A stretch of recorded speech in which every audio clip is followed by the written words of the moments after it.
किती टायमिंगचा अजिबात हे नाही. तुम्ही कुणी घाबरू नका. इथनं पुढे आहे ना मला फोन करायचा. तुमच्यासाठी मी येईन. ती म्हणते ना मी कोण आहे, फक्त तुमचं काय प्रॉब्लेम आहे हे सांगा आता फक्त कॅमेरा बस. काय त्यांची जातच नाही. काय नाही होणार. गुरमी जातच नाही त्यांची. काय काय नाही होणार.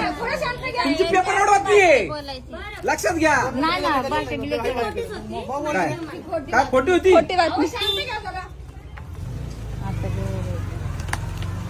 बरं ह्या नागरिकांना त्रास काय देता तुम्ही ते सांगा आता. चला काय मग तुम्ही कंटिन्यू वाटप करणार आहे रात्रीच्या 10 पर्यंत.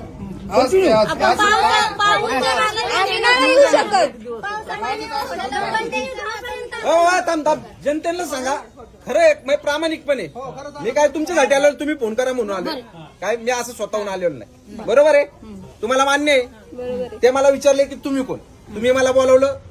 मी तुमच्यासाठी तिथं आपलं एक सामाजिक कार्यकर्ता असेल किंवा तुम्हाला कुठंतरी वाटत असेल मग आपण काय तुम्हाला रेशन का त्यांना सहकार्य होईल म्हणून तुम्ही मला बोलवलं.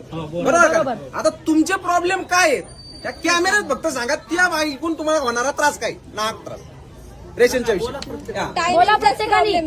टायमिंगचा काय प्रॉब्लेम सगळं काय अडचण आहे ते डायरेक्ट बोला. आता ज्या दिवशी वाटायचं त्याच दिवशी मेसेज करतात की आता 21ला वाटणार आहे. मग तुम्ही 13 तारखेला टाका ना रात्री मेसेज. प्रत्येकाच्या हातामध्ये फोन नसतो कंटिन्यू.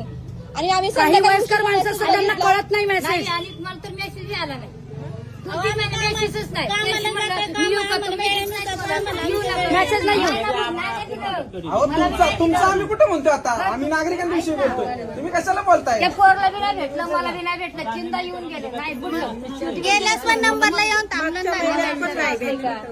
तुमचा काय प्रॉब्लेम आहे. टायमिंग फिक्स आता 9:30 आलो तुम्ही सकाळी 10 ला. मी काल फोन उचलून सांगायचं ना. पण एक काम आहे ना फोन उचलून.